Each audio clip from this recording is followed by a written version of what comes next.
Welcome, Spartans, to Act 2 of Mission Debrief. We've played every mission of the mainline Halo video game series in chronological order, and now we're playing every mission from the rest of the games in the franchise. Each episode will be discussing our experiences and sprinkling in a little lore along the way, as always. If you'd like to play along and have your thoughts read on the show, email us at podcastevolve@gmail.com or drop us a tweet at podcastevolved on Twitter. We'll be playing the Relic Approach mission from Halo Wars on the next episode. If you like what you'd hear and want to support the show, visit Podcast Evolved on Patreon. This episode, we're debriefing the Alpha Base mission from Halo Wars. I'm your host, Colin Perkins, alongside David Arnold. Hello, everybody. And Krysta Brown. My strategy for this game, for this universe, is to murder. Good strategy. Thank you. It took me many, many years to figure it out. Build stuff, kill shit. Since this is the first mission debrief of Halo Wars, we're going to run through a quick overview of the game, and Chris is going to take it from here. Hey! Hi, guys. So the developer is Ensemble Studios, and this was their last title before Microsoft click-clacked them. So rest in peace. Sad. Halo Wars There's interesting history about that. There's interesting history. You should check that out.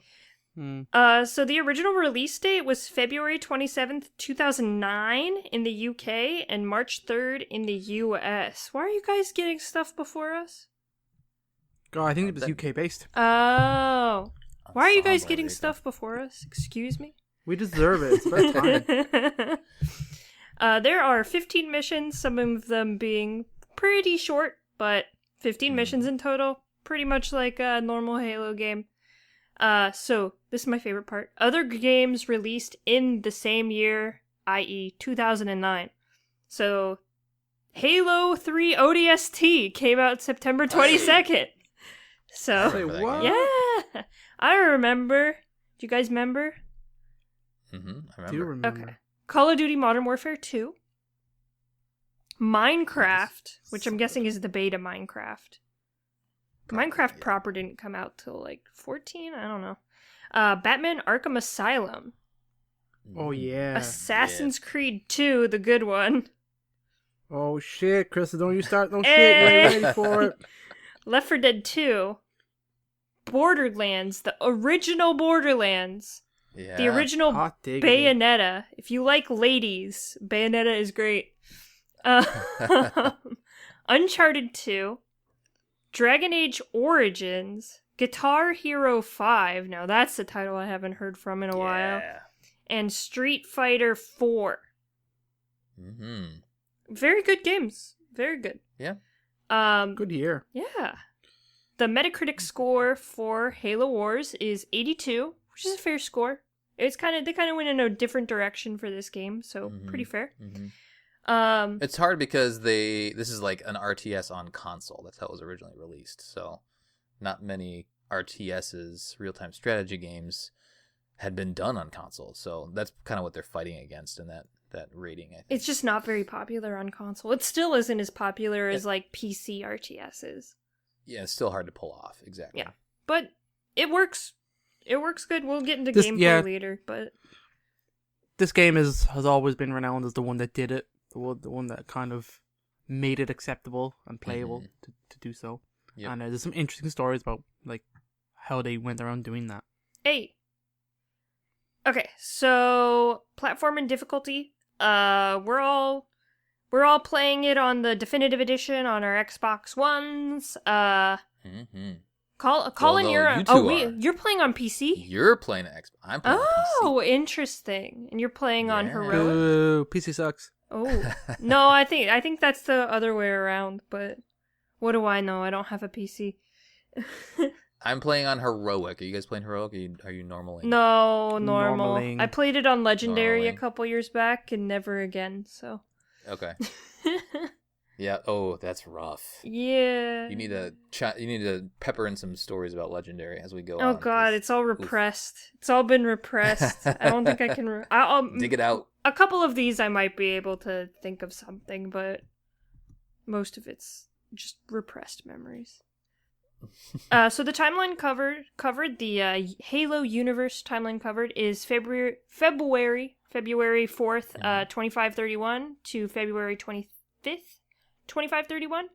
That's really early, huh? That's pretty early. That's not 2552 at all. No, it is this not. Is way back in the day. And we'll get into more of what's going on in this timeline because this is the earliest game that we've really had. So it's a little different. It's a little different and fun. Other things are happening. So there are two versions: the standard edition, which includes the manual and game, and that's it. And that's it. Yeah, that's pretty much what you want for a standard version, I'd say. And then we have the limited edition. It has a metal case containing the game's disc, a manual, the Halo Wars Genesis graphic novel, a one-time only code to download Halo 3 Mythic Map Pack, for free. Yeah. 6 leader cards, which show information on all 6 UNSC and Covenant leaders, which is kind of a multiplayer thing. We're probably not going to get into it much. The UNSC Spirit of Fire embroidered ship emblem patch, and the Honor Guard Wraith skin. And if you pre-ordered, you also got the Fireball Warthog skin. Yeah. Is there skins in this game? I guess so. Yeah, you go into the menu. I did not know that. Yep, you go into the settings and you can enable like unique skins now. In the definitive edition, they're all unlocked. So I went back in after I read that. I was like, oh, I gotta go do that Fireball Warthog, and sure enough, you go in there and enable it. I'll have to go and do that. Then all of your Warthogs have like a flame on the front of it. I don't see this. What are you talking about, crazy man? It's in there. I want it. Is it a multiplayer thing? No, it should be in the settings somewhere. Oh wow, I'll dig it out later. That's cool. Yeah. I love it. Some other things to note on the cover of Halo Wars, Jerome 092. So you'll know these people. We'll get into all these characters, but Jerome's helmet visor reflects the Arbiter. We'll get into it. Don't ask questions right now. We'll get into it. And part of the honor stave on the cover of the limited collector's edition, implying that the two sides are meant to be facing each other. Yeah, so there's the two editions. The standard edition is Jerome, and then you can see the Arbiter in his mask, and then the limited edition has the Arbiter on the front. Oh, that's cool. So they're like, and it's like the same pose, which is really. And there's cool. like cutscenes and stuff that kind of, illustrate this. I can't honestly. Now I'm thinking about it. I can't wait to get the Halo Wars 2. Some of the cool stuff that they had. Yeah. But that's going to be 16 episodes from now. So. No, we're gonna do some more stuff in between there. We gotta play this twin stick shooter. No, the arcade game. I'm sick that day. I'm very sick that day. I can't. I'm in the hospital. I'll send you flowers. Okay, thank you. Perfect place to play a twin stick shooter on the tablet. No, I have a Nintendo Switch. The definitive edition released on December 20th, 2016, bundled with the Ultimate Edition of Halo Wars 2, and it is available on Xbox Game Pass and Xbox Game Pass Ultimate. It features improved graphics, additional achievements, and all the DLC that was offered for Halo Wars 2. And I really enjoyed that. Like, you got Halo Wars 2 and you're like, awesome. I like this. I love this. Beautiful. What was the first game like? Oh, yes. I get it for free. Awesome. I like this. Beautiful. Microsoft's hooking their fans up, man. They're customers. Oh, yeah. David's newly acquired Game Pass. Haven't you, David? That's right. Yes, it was gifted to me. So it was forced upon you. So it was like, David, get into the 21st century. It's time. It's 2020 now. You gotta have Game Pass. I know. And I didn't actually own this game definitively, because I think when it came out, I had just played it again anyway, because it's obviously backwards compatible. So I never bought the definitive edition. Boo. And so I came down to okay, I was like, I either buy it or I just input this Game Pass code and download it. So here I am. So you did play this mission. Are you playing this game on the definitive edition, right? I'm playing this game on the definitive edition for the first time. Over Game Pass. Over Game Pass. Thank you, Game Pass. We love you. All right. Boo, so the marketing, I'm actually surprised at how little marketing is in our marketing section. unless Halopedia just didn't cover that much, but I didn't find a lot of good stuff. I can't really remember that much marketing for Halo Wars as well. Like, Halo Wars wasn't something I picked up at launch anyway, so I mean, I think they knew that it wasn't going to be as big of a release just because it's a real-time strategy game versus, the first-person shooter games that they really hype up as much as possible. So I think they just knew that the audience wasn't going to be as big for this. Yeah, but then Halo Wars 2 came, because after this, Halo Wars became pretty beloved with Halo fans and RTS fans and stuff like that. So when Halo Wars 2 was coming out, they're like, let's put a brute in a tie. That's how we're going to market this game. Yeah, it's such a weird marketing campaign. we get to go over this. It's going to be so much fun. But Halo Wars 1 marketing. E3 2008. 5 long years trailer, which is literally just the opening cutscene of the game. I hate when they do this. I hate it. I'm like, I'm going to see the opening cutscene of the game when I play the game. Give me something interesting and different. But the 5 long years trailer might have referenced the long development cycle for the game. They announced it, I think, way back in a lot earlier than this. So, and then there was a bunch of development struggles. Again, we're not going to get into that, but so it was probably a little bit of a nod to that as well. The demo released on February 5th, 2009. So about a month out, we got the demo. There was a series of Viadocs explaining how the game works. Pretty standard. There was a Halo Wars launch site that contained viewpoints of the UNSC and the Covenant about the Harvest campaign. And then the story takes place between the events of Halo Wars Genesis, and Halo Wars is kind of what they were talking about in this site. Filling in that gap. Yep. So we have some additional media, which is the Spirit of Fire Archives, a series of personal logs, crew reports, and incident reports centered around the staff of the Spirit of Fire that were written in the months prior to the release of the game. From the lead writer, Graham. It's spelled weird. Graham Devon's personal website. I bet you it's Graham Devine. That's my guess. Yeah. I don't know. That's a cool name. It's Graham a very Devine. cool. Love it. I like Graham That's crackers Divine, too. yeah. These are admitted by the writer to be basically fan fiction and are not considered canon. Through some elements, have made it canon proper. So, just some more like under the radar marketing, getting people that are hyped for the game, hyped about the lore and stuff like that. Yeah. So there are some books that kind of tie into this. The biggest one is Contact Harvest. It's got Harvest in the name. We're on the planet Harvest. It pretty much just explains what happened prior to this 5-year war when the Spirit of Fire came in. Ghosts of Onyx, Silent Storm, Oblivion, and the Cole Protocol just happen to be kind of around the same time as what's going on here. Yep. And then Fall of Reach, like the beginning of Fall of Reach is around this time too, beginning of the Spartans and stuff like that. So this is just kind of some of the early lore that kind of ties into everything. Yeah, the Cole Protocol was like that. The protocol itself was established right around this time as well, which plays in a little bit to the comic. It's just interesting to note that all this there is quite a bit of lore around the early stuff. Some of it is more recent, but you just kind of have to dig through some. Again, Contact Harvest is the most relevant. Yes. There is a comic we talked about before, which is Halo Wars Genesis, which was packed with the limited edition. Very good. I would recommend reading it. It really just kind of gives an overview of why the Spirit of Fire is there, a little bit of background about Cutter, a little background about Forge, a little bit of background about Anders. Serena's in there. It also talks about the Arbiter. Definitely check that out. I thought it was well done. And it was also written by Eric Nyland. Oh, we like him. We like him a lot. I know him. There are some toys, some Mega Bloks license launched along with Halo Wars. So we got some Halo Lego Mega Blocks. Mega Block, not Lego. Mega Blocks. They I had to put it in there because this game, and we'll talk about it as we cover off in the series.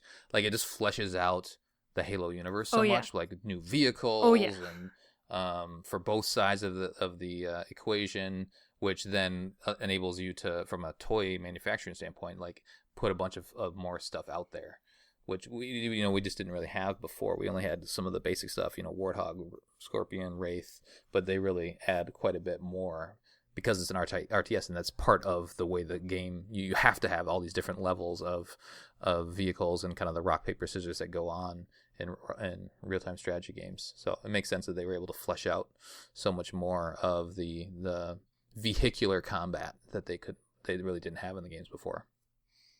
Finally, we have the Prima Strategy Guide, which was included for free with the Definitive Edition, and it just has some, options, extras, additional content, and then some cool concept art. So check that out. You can find that there's like a link, at least on the PC version, there's a link out to the web, and then I can just download it, which is slick. I clicked on it. You do the same thing in your Xbox. It opens up the Bing browser and brings you to it, yeah.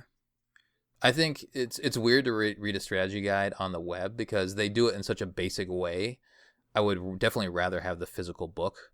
I'm sure it's much more well laid out and with beautiful pictures, but reading it on the web, it's just kind of basic little entries and like small little images. And yeah, I mean, it's fine. All the information is there, but if you can pick up the actual physical book, if you like the game enough to, I would do that.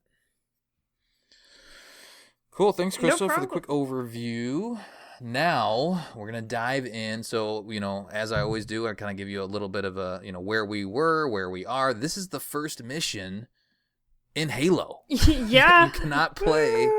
You can't play you can read about earlier stuff, but you can't play anything before this. So there is no last mission, which is interesting. We went all the way back. The current mission, though, alpha-based. Just a quick overview. So Harvest is finally back under UNSC control after a brutal 5-year war with the Covenant. The Spirit of Fire, led by Captain James Cutter, is sent to rescue survivors of the prophecy and discovers another Covenant invasion. Sergeant Forge is ordered to gather the remaining troops that evacuated Alpha Base and then retake their strategic position.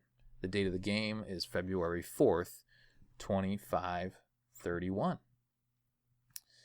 All right, so we're not gonna. I just want to have a couple. We're gonna do our mission debrief like we usually do, but we're not gonna tell you how to play real-time strategy games. We'll probably put in some, tips and like what our approaches are, and we're by no means experts, but we'll kind of talk about our approach. But we're not gonna like walk through like that's what the strategy guide is for, or other walkthroughs for people that are more experts on, what that. Walking you through how to beat each mission or the best way to how to optimize it. We're just going to talk about our experiences specifically, how we overcame the mission, and then all the lore stuff that we usually do. So just to kind of set expectations on what to expect from mission debrief for the real-time strategy games. So, quick overview on what's different and what's new. We're not playing a first-person shooter anymore. What? That's different. I thought the game looked weird. Right. We're playing a real-time strategy game. And as you recall from our coverage on Halo Combat Evolved, was originally supposed to be a real-time strategy game, a top-down isometric view. And then they obviously switch gears, and there's all that history behind that. But it's interesting to then go back to the kind of the original concept, the original idea. However, it's not Bungie that's developing the game. The game was developed in partnership.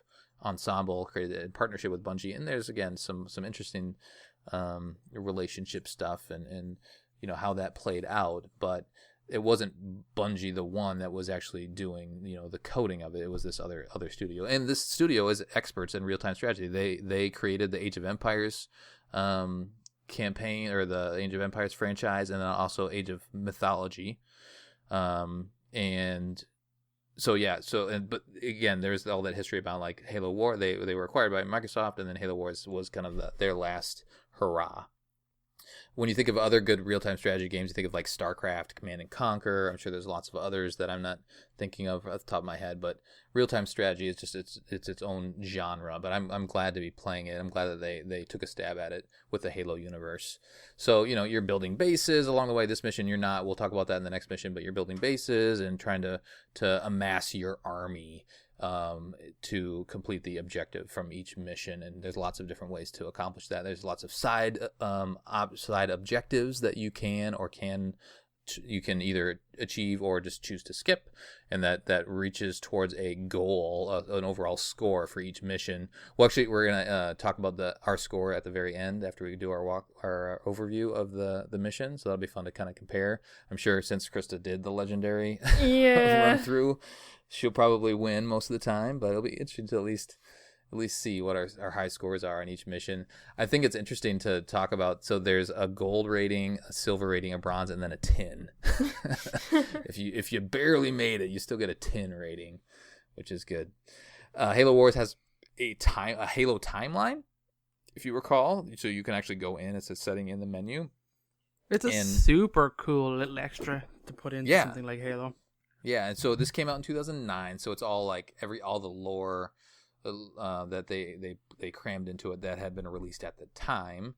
And if you go into the timeline, there's a bunch of entries that are already unlocked, but then you can also unlock them by getting the black boxes, which we'll talk about during the mission. And then you can also go into the multiplayer modes and unlock some of the other entries that way, so you can have a fully complete timeline. So definitely check that out along the way. There's a theater mode where you can access all of the cut scenes that you watch, which is nice to go back and recall all of that. I thought this was interesting to note that the Prima guide breaks the game down into 4 different acts. I'm sure it does naturally break down that way, but there's 4 acts. So mission 1 through 3 is the first act. I won't name them all, but it's just interesting to kind of think of it in that way. The other thing that we haven't been able to do in Halo games is you can save mid-mission. Well, maybe you could in Halo 5. Could you say? I think you could in Halo 5. Yeah. Partway through. Yeah, but the other games you're not.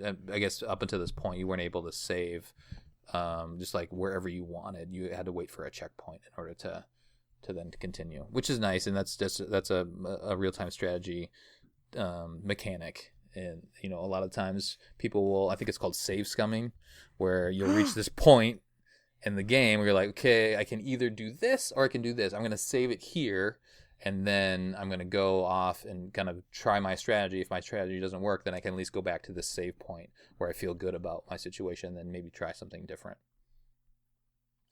All right, so that covers just kind of a brief overview of what's, our real-time strategy. We want to talk about an overview of what the players are now. So we have the Spirit of Fire. David, what's the Spirit of Fire? What is this? What is this ship? It's a super cool name. That's what it is. Yeah, that's true. So the Spirit of Fire is it was a civilian ship that was retrofitted for a military role. It was essentially like a colony building ship that was supposed to send to a planet, and it would build a colony out of itself, essentially, and help support that. It has like all these onboard systems for manufacture and creating things from templates and stuff like that. It's really, really, really cool. And it's big, right? It's not as big as the Infinity, but it's not as big as the Infinity. But like, let's say at this point, it's probably one of the biggest human ships we would have ever encountered in Halo. Because to your point, it's got to carry all this stuff with it to it has a crew of like thousands. Do you know what I mean? It has an AI on it, which it needs. Serena is the one for this game, and she's pretty cool. So if you think about like the Forward into Dawn and those frigates that we're used to seeing, like it's way bigger than those. Oh, way bigger. Yeah. I'm looking it up now if I can remember what it's actually called. Oh, the type of ship. Yeah. Oh, it's a CFE. It's a Phoenix. I knew that's what it was. It was a Phoenix class support vessel. So it was actually built in 2473, and it's heavily modified. So it's cool. It's got a cool design. There's a cool mission in this game where you get a bit of it, like, but I don't want to kind of jump ahead. So that's essentially it's weird where like these type of RTS games, you are like the player, generally are like a godlike being creating and manipulating things.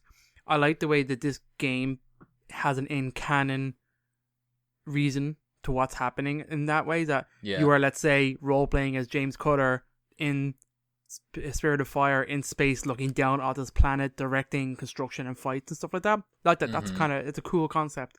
to explain what the player is doing in this game. So well, the player, we're not even Cutter, because the Cutter will talk to us. We're like this unnamed commander. Are we? I always assumed we were Cutter. No, he'll chime in on those. Yeah, he'll say stuff. So we're the unnamed commander. That's true, actually. That's true.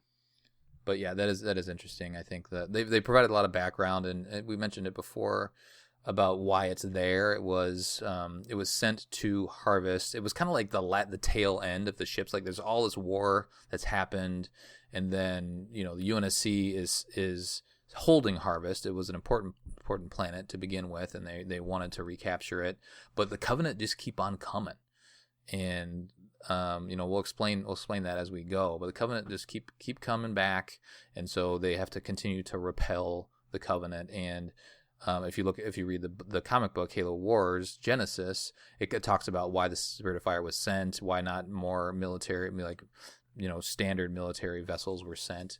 So yeah, read through that, and it gives you a little bit more history of it. I mentioned the prophecy that plays into that as well. It's a different ship, but Captain Cutter is the the main player. It's his ship. He's in charge, which we'll talk more about who he is, I think, as we roll through the different missions. But I like Captain Cutter. I think he's a good.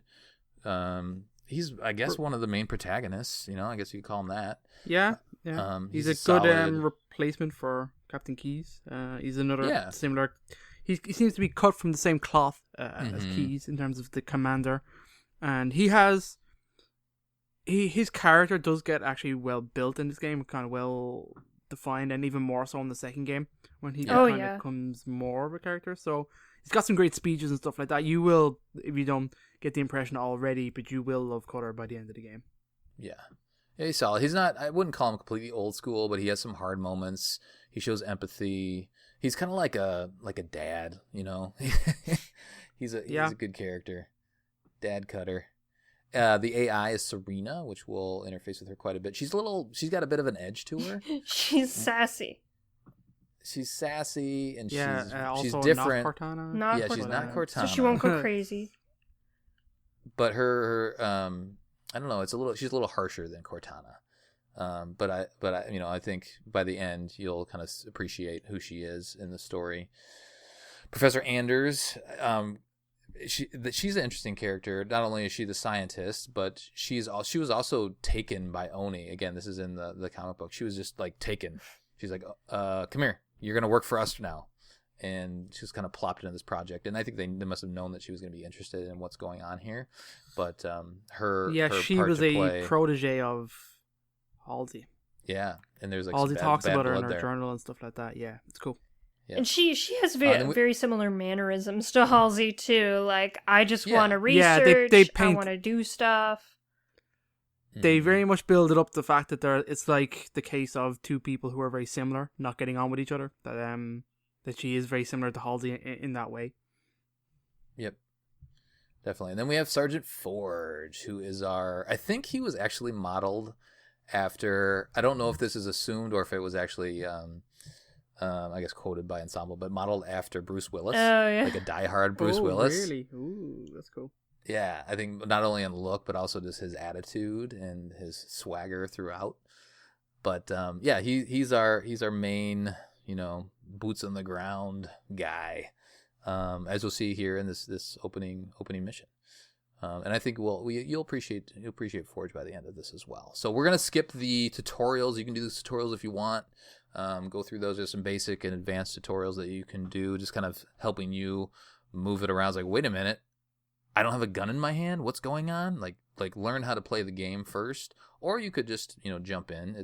I feel like it's intuitive enough, especially this mission is intuitive enough.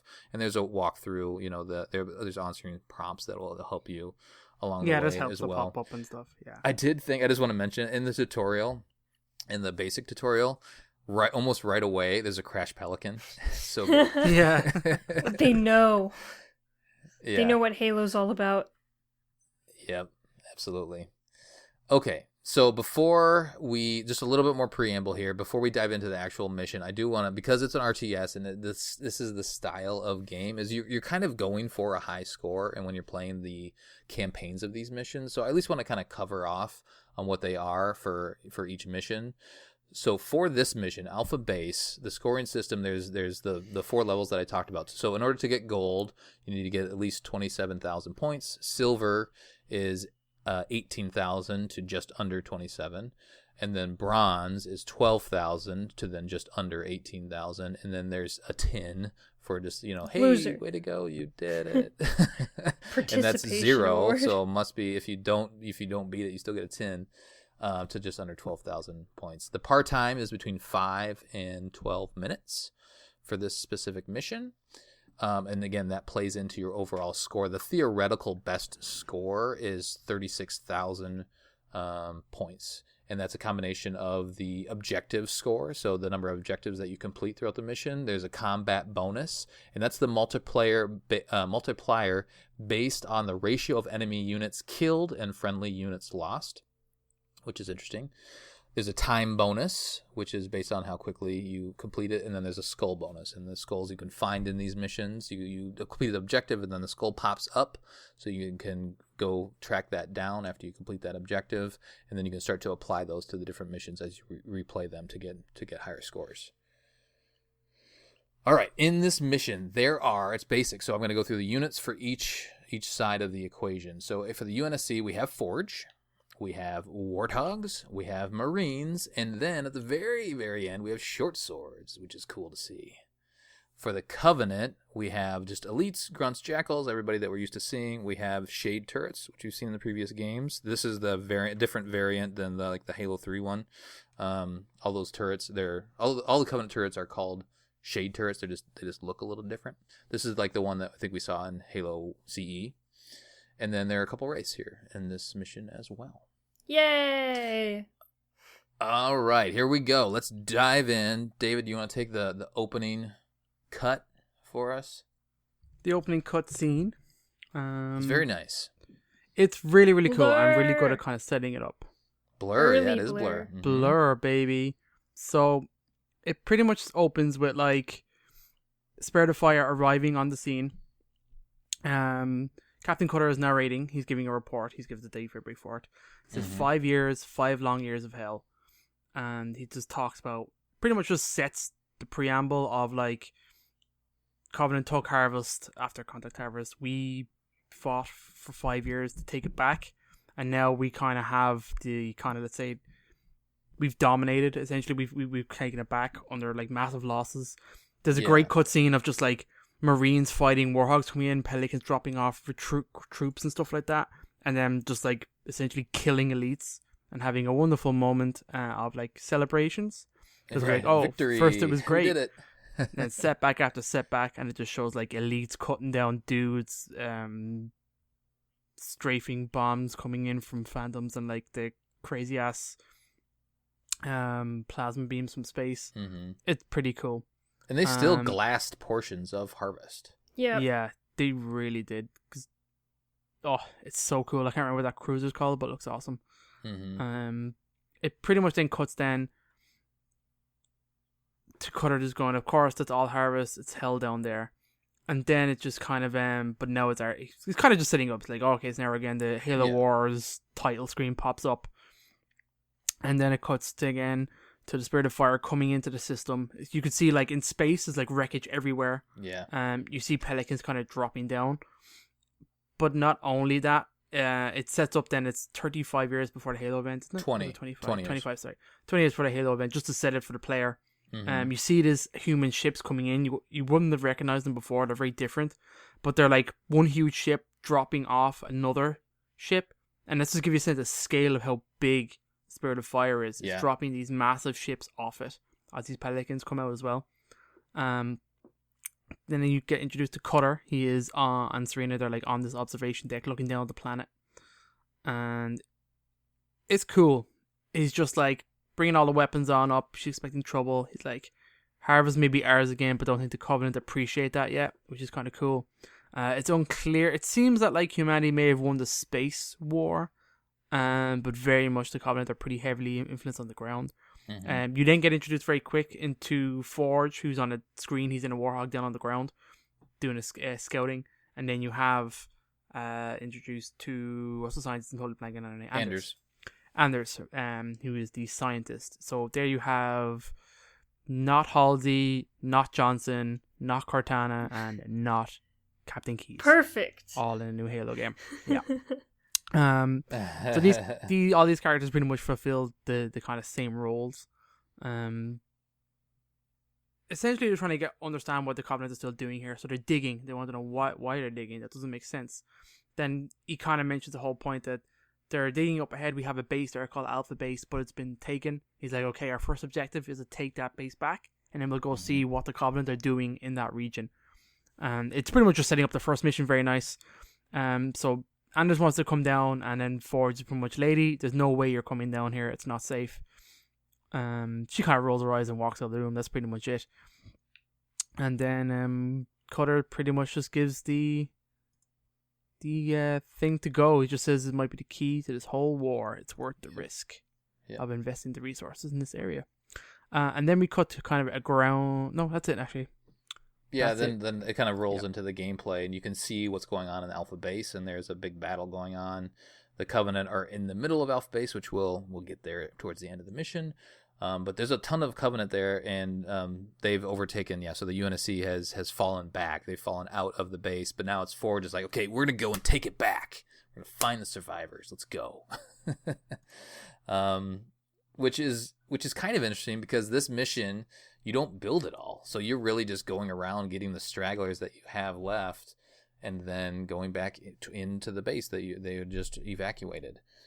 Any initial just feelings and thoughts, Krysta, as you've booted up this game for the first time, or I guess now coming back to it after coming off of you're used to Halo from first-person shooter, playing as Chief.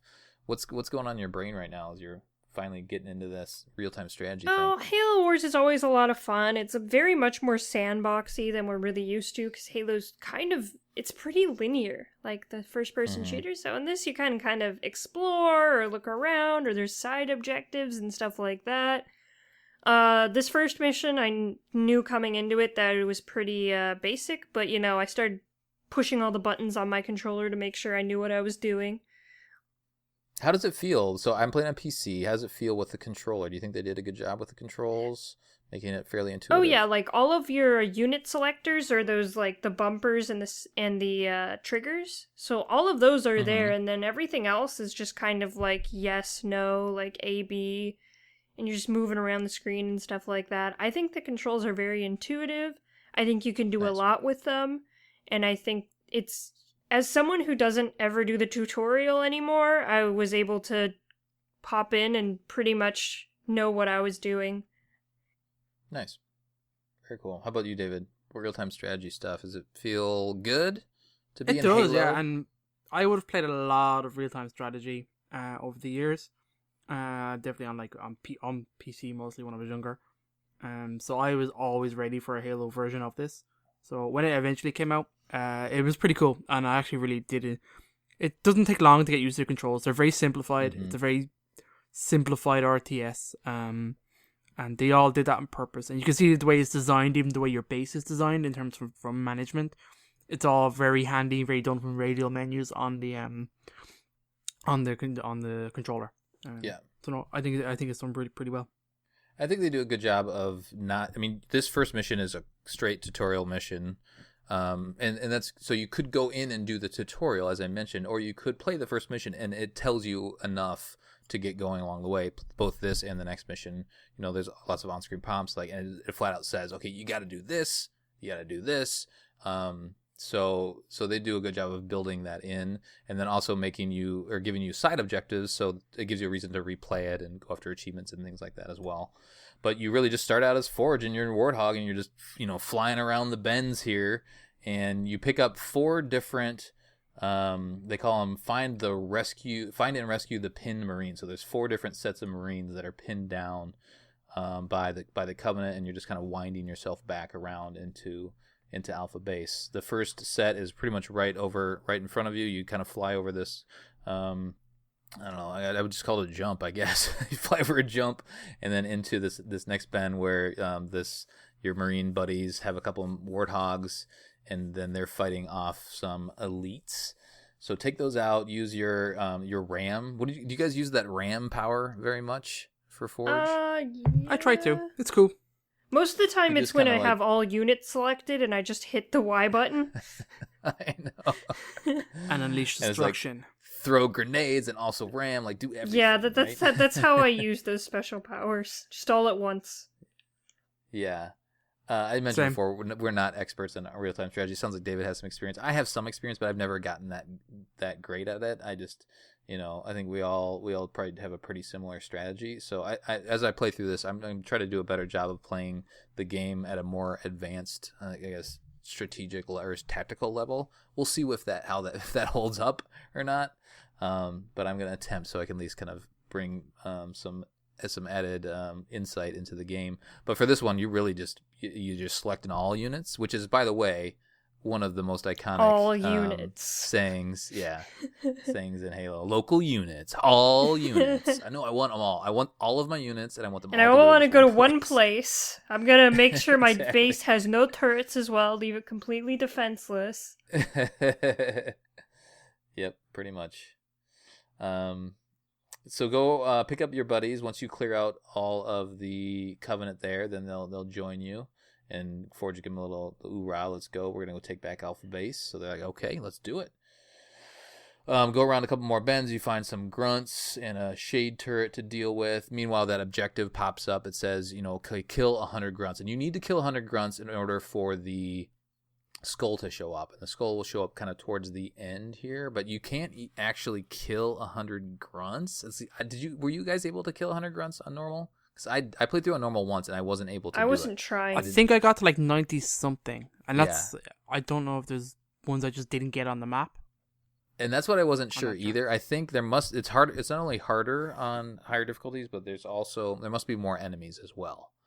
Because I was able to get it on heroic, and it was at the very end of playing heroic, like at the very, very end. It's like there was a group of elites, and elite is also paired with a couple grunts, and I had to have my whoever I had left kill the grunts of that group, and then as soon as they were all gone, it hit 100. There was still one elite left. I had to back them off because I had to go then find the skull. Which is a little bit before you enter the base, but yeah. So it's, I don't know. It must be they must build that in a way for you to just try to play the higher levels. Give you a little carrot there, but I thought that was frustrating playing through on normal. I was like, wait a minute, I swear I killed everybody, but nope, you just couldn't get to it. Yeah, any other thoughts as you're winding around this area? It's fun to see the Warthog. The Warthog kind of sounds like a remote control car. Yeah. Did you notice the sound at all, Krysta? How it sounded? Oh yeah, everything sounds like Halo Wars has always sounded very, very good. Uh-huh. Does it sound like the original CE Warthog? Because I feel like it sounds more like a remote control car than I was used to. Yeah, I Kind of hard to say. I thought it sounds like a warthog to me. You're also kind of like it's very small compared to you because you're God, so it is kind of like you're controlling a little RC car. Right. Maybe that's why it sounded like that to me. So you keep going through, keep winding around. You'll pick up another set of Marines that are pinned down. There's some jackals, and there's another turret that you got to clear out. So clear those out. Continue to wind around. Towards the end here, we're kind of getting closer to Alpha Base. You're rolling with like 4 Warthogs, which feels pretty nice. Just rolling with your squad, and really literally rolling over if you're using the RAM. For everybody, you'll just go up and just crush them. Yeah, so it'll feel good. You also see a bunch of wreckage in the mission as well, which is fun to see. Downed Spirit drop ships. You'll see downed Scorpion here. So once you get kind of a little bit closer to the end, you go through there's like a military checkpoint of some sort. You go across a bridge, and then through into this checkpoint, you'll see a Scorpion that's down too, which is fun to see. Like, oh yeah, I get to drive one of those eventually. Not this mission, but you will eventually. Yeah, this one's pretty basic. So just kind of continue through. Like I said, you need to save 4 different groups of Marines that are pinned down. You kind of have to do that as you go. You could probably miss the objective by just moving your character up to the area and then just not doing anything. I would imagine that would then they would just die and you would not get it. But I don't know if I've for this first mission. Maybe on Legendary. Krysta, do you remember if on Legendary you ever didn't save them all? This is a really basic mission even for Legendary. Yeah. So I think you just kind of I don't think there's any real strategy to this one in particular. Yeah, just go around, follow the road, wind around, pick up all of your buddies, and then at the end, so there is a barrier to that the Covenant have set up to block our entry, the UNSC's entry back into Alpha Base. You can only send Marines, and that's similar to the Halo that we're used to, like the early Halo, where you can't drive through the barriers, but the Marines can walk through the barriers. So you need to send your Marines through to take out the shield generator. Once that's done, then you can send everybody in, all of your warthogs and whatnot. Before you go all the way through, though, you need to go back and get the black box, and we'll cover off on the black box. They're interesting. We'll just cover off on the entries. We talked about the timeline earlier. You can go and read the timeline if you want. We're not going to cover that at all, but we're going to cover at least what the black box unlocks are of the timeline for each mission. So Krysta will cover off on that in a little bit once we're done with the mission. But so go back. It's like under a bridge right before you enter into Alpha Base. So go back and you just got to send a Marine or one of your units over down there. It'll pick up the black box. It'll unlock it for you. Then go back into the base, and then Cutter, he calls in a bunch of short swords, which is sweet. he calls in. He's like, okay, I'm going to take care of the heavier the heavy metal for you. And you go in and clear the rest of the base, which actually, as I'm thinking through, when you first see the base, it's completely overrun with Covenant. Yep. Like, there's no way you and just a couple of Marines are going to take it back. But it's because those short swords come in and take out the race that you're able to then go back and take the base back. So it's fun to see them fly overhead and do that. And then you just kind of move your, what I did is I just kind of moved my guys around in a circle. The Covenant they don't charge too far of a distance from you, so you can go through the initial entryway and just there's some jackals right there you can take out, and then I think I went up and just kind of cleared out them in a clockwise manner, cleared everybody out. David, do you do anything special as you reach the base here? No, not at all. It's just really, I think I just went clockwise around the edge. Yeah. It's very basic. I think units, and then just click on them, and yeah. I did suffer some good casualties before those dropships came in, though. That Wraith did wreck shop for a moment or two. Oh, the Wraith did? Yeah. Oh, okay, sure. Like you said, too far forward? Yeah, definitely. Gotcha. Any other thoughts, Krysta? So you guys said you didn't reach the objective. So once you enter the base, there's some grunts at the very back corner. I guess it's the right. You can rotate your camera, but I didn't do it much on this one. But the very back right. So I had to take out those grunts. Finally got my objective, and then you run back.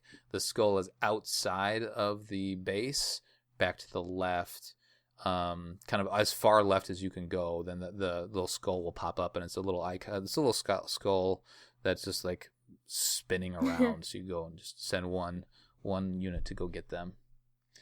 And then when you kill the last Covenant, the mission will end. Any other thoughts, Krysta, before we kind of move on to the other stuff? Just like once you get into the base, any thoughts on how the base looks? It's a great tutorial level, but there's not much to say on it. Yeah. Yep. The mission ends, and then you see some more short swords fly off into kind of towards the camera. And then you've completed your mission, and you've retaken Alpha Base, which is the point. We'll learn more about Alpha Base and base building in the next mission. All right. What did you guys get? What was your high score? My score was I played through on normal first, and my score was lower, so those multipliers do work. On heroic, I was able to reach all the objectives, and I got 29,565. David, what was your score? Mine on normal, making no effort whatsoever, was 26,267. Yes, first place. Krista, kick us off. I got 33,930. Oh, ouch.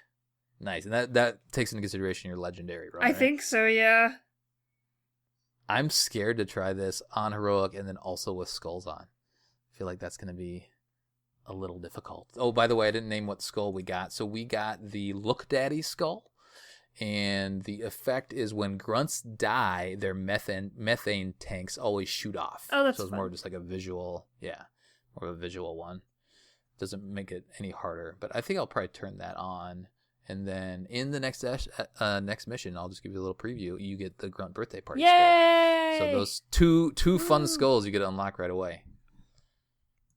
All right, good. So yeah, that's the mission. We'll cover off on the intel. I guess now is just the black box.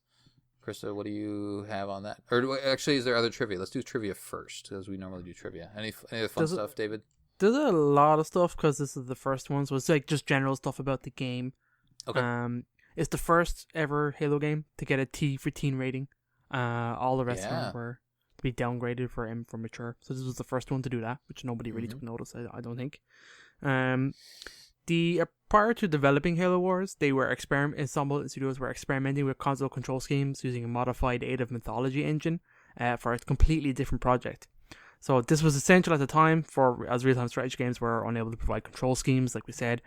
Apparently, the studio concluded the experimentation with the concept of centralized user interface system and settled for micromanagement and base building and restricted resource gathering and management to bases. So that's the very specific thing that makes this game work, because how your bases work, essentially. Yep. So apparently about a year later, these concepts were presented to Microsoft, and they strongly insisted that it's rebranded as Halo. So this is where some of the kind of cracks started to show. So they doubted that an RTS game on console would be worth doing unless it had a big name, and Bungie didn't have the manpower to do it. So essentially, they took the Halo IP and gave it to them, and Bungie were not happy at that at the time. Also, there was apparently two different units. One called a Sangheili Heretic Creep unit, as well as a Rogue Cyclops unit. So that was supposed to be in the game. Before they conceived the idea of this might be spoilery stuff. Yeah. I won't go into that one. Well, we'll leave it's that one for pretty later. generic, but still, yeah. We'll talk about that. Do you want me to do it? Yeah, okay. Yeah, we'll talk about it later. The Doritos snack food held a sweepstakes where the winner got to voice a role in the game, but no one knows who won or whether or not there was actually a character in the game. So none of that everyone knows.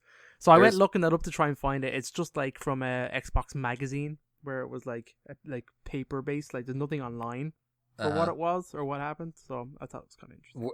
Working in marketing, I wouldn't doubt if they actually didn't choose a winner or just didn't. Maybe the person didn't cooperate or something like that too. Really, yeah. You know, there's lots of ways to that's what's weird. You would think that they would have made a big deal out of it after the fact, but it must have fallen through. Yep. So, what else we got? Canada-based Mega Brands released several Halo Wars construct sets. So I think that's the original kind of stuff. That's the Mega Blocks. Yep. Mega Blocks and Mega Brands. Okay. Mega Brands is the owning company. Oh, is it? Oh, I never knew that. Okay. Yeah.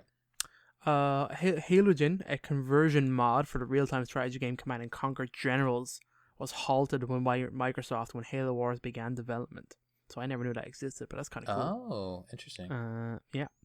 What else we got? The backside of the Halo Wars case shows a Protoss Scarab from the game's early development, although in final gameplay the model is the Duratos Scarab. So there's some nerdy stuff there for you right now. Apparently, I did see this. So a promotional image for Halo Wars appeared briefly in the background of the 2014 E3 Phantom Dust trailer. So I remember seeing that way back in the day. Yeah. And that was just weird because when you think about it, obviously it's way after Halo Wars came out. But I think it was a preamble to Halo Wars 2, essentially. But it's actually the image of the first game though, of the Spartans walking up, all in the thing. So it was kind of cool. And that's pretty much it. You've covered anything else is kind of like stuff related to like in-game stuff, so I won't go any further than that. Cool. All right, Krysta, what black box did we uncover? What did they have to say? Okay, so this is from our first mission, Alpha Base, February 4th, 2531. The UNSC support ship Spirit of Fire enters orbit around Harvest, while Admiral Cole's fleet is engaged elsewhere. Spirit is sent to Harvest to investigate ongoing Covenant activity in the system and look for survivors from the missing UNSC destroyer, the Prophecy, which was previously dispatched to Harvest to investigate the same activity. So, the Spirit of Fire, commanded by Captain Cutter, it has been reassigned by Fleetcom, and Oni has placed Professor Anders on board to lead the investigation. Ooh. What's going on? What are they investigating? That's what we're doing. Yeah, that's good. That just adds a little more context. As I said, like there's the comic book, but if you didn't get the comic book with the limited edition, you can read through this timeline stuff in the black boxes, and it'll just provide some more insights, more context as to what's going on here. Very nice. All right, let's do some community. Yay! What do we have? Community. Stuff. What's Facebook say? Facebook, the best book, says Colin Perkins, January 10th at 10:22 p.m. Your new military base that was airlifted in from the Spirit of Fire. No, that's the wrong one. Hold on. Oh, that's the next is one. it? Is it? Oh no! I got this one up further then. down. Okay. Go for it. So Colin says, what other video game genres would you like to see Halo explore? Question for mission debrief: Halo Wars alpha-based mission. So this is a poll. So we have RPG, space combat, flight simulation, turn-based strategy, survival horror, adventure, third-person action adventure, 4X. What's 4X? That's like Civilization. Oh, okay, yeah. And a farming simulator. I think I added that one for Discord. I thought it would be fun. So, RPG is winning with 9 votes. I would love like a Mass Effect-y kind of style RPG. In Oh, that's the Halo. correct answer, Krysta Brown. Yeah. The only runner-up for me would be the survival horror. But coming in second cool. is B with space combat. We already got space combat, people. It's in reach. Just play that mission over and over again. Just one. Right. So both C and I are tied with 5 votes. So C is flight simulation and I is farming simulator. Very Yeah, good. We love want a it. Stardew Valley, but with Halo. Just skin over. God, that'd be cool. We want like an Animal Crossing. Let's do Animal Crossing where you have your own little like Yes. village full of Sangheili or something. And Ungoy. The next one is turn-based strategy, which has 4 votes. And then E, G, and H are tied with 3 votes, and that is survival horror, third-person action-adventure, and 4X. And then finally, we just have the regular, like, adventure game, which I'm guessing would be like the clicking adventure game where you get to click on things. You're just talking to people more or Yeah, less. yeah, like Monkey Island and stuff like that. That would be cool. Yep.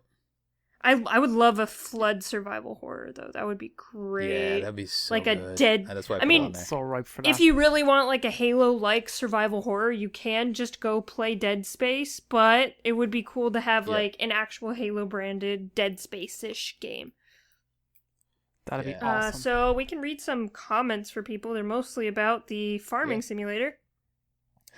So Ian says, I want my GD Ungoy farmer. Very good. Rye says all of the above.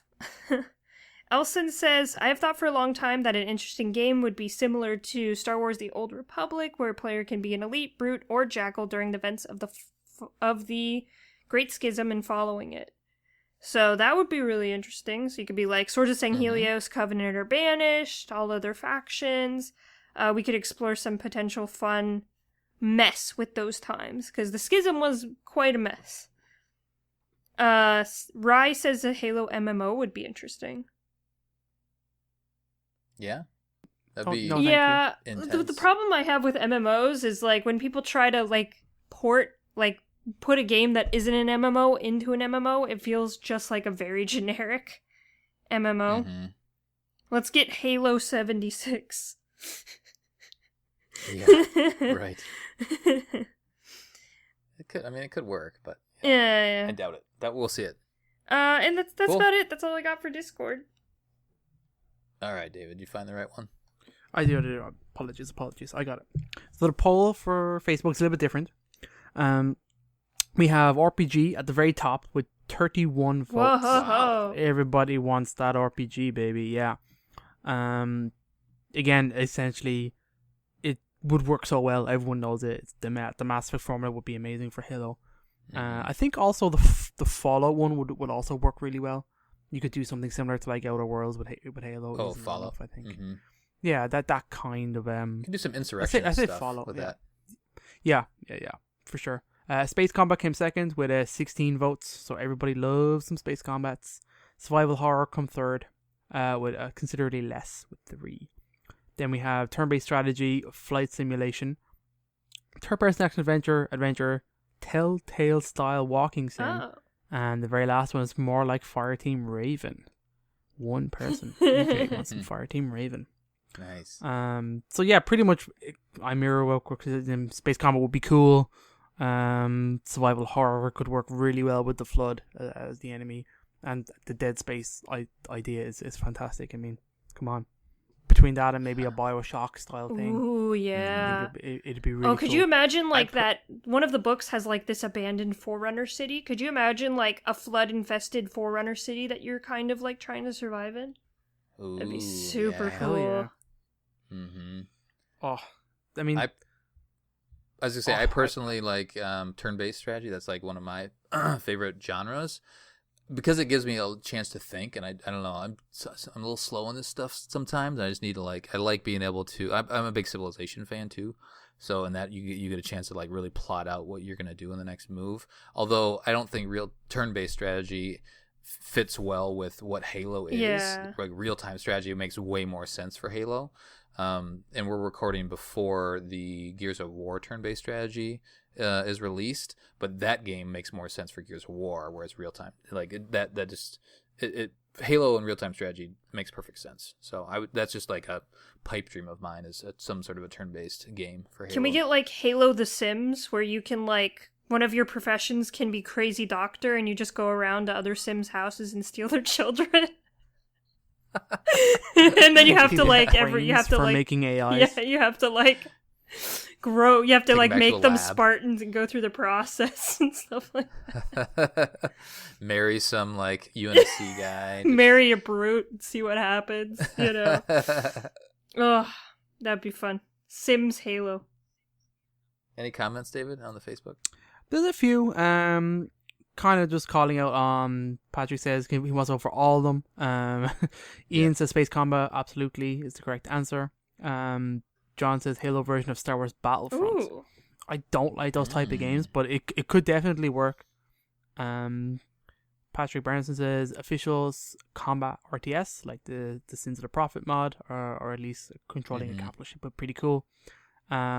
Fallout version of Halo, says Manny. Again, that would be actually really cool. Sabrina says she wants a game with Veta and her ferret team. They'd be really cool. Oh yeah, as their own ferret team. Jesse is the one who always wants a Telltale style game. David says Space Combat. Imagine if the Covenant invaded the world of Elite Dangerous. Oh yeah, I never played that game actually, but I know it's kind of a space sim. Mm-hmm. And Brad finally says Space Battles would have been in command of UNSC fleet fighting Covies, or even better, Covies glassing planets. Yeah, that's pretty sick, Brad. That's pretty sick. That would be, yeah, there's lots of ways, and I didn't even mention, so this is all video game stuff, I didn't mention there are some tabletop games that have been really, like, officially licensed tabletop games. Yeah. Most of them have gone defunct and aren't supported anymore, but there was the, I think Fleet it's called Battles. Fleet Battles, and so that's like the space It's kind of like combat. Warhammer, right? Yeah, yep, tabletop, Kind of, it's yep, and you're rolling more like dice. X-Wing is a big game for Yep. that. A Star Wars one. It's kind of like that. Yep, and You you're have positioning ships. your ships, and like you literally use a ruler to position them and to decide who you can interact with and fight whatnot. And there's two sides: there's a Covenant side, there's a UNSC side. They also did a ground command, which is the same type of game, both produced by Spartan Games, which is just a happy coincidence that they're named Spartan Games. But since they folded shop, like that company went bankrupt, and so those games, those tabletop games aren't around anymore. You can still find them out there on the web, on eBay, or Amazon might have some, but they're probably way overpriced. You can probably find some on eBay, or there's some like groups, some fan groups that are keeping those games alive. So if you're interested in tabletop gaming, you can check those out. There's also like some card games that are, I actually own them. I don't think I've played them yet. There's like a there's a gunfight one. What's it called? Bang. Halo Bang. I had never played it before. But I think it's that base game is good. It's just called Bang. And you have like, you know, weapons and things like that you're playing. I think it's more of a fast-paced game, but you can check those out. I'm trying to think of other games. Oh, there's a Halo interactive strategy game that was produced kind of back in the Halo 3 days. That it's actually a board that it has a board, and then there's like some structures that you build, and there's little, you know, Covenant and USC pieces that you can move around. There's squares, there's dice, there's cards. I think I have that.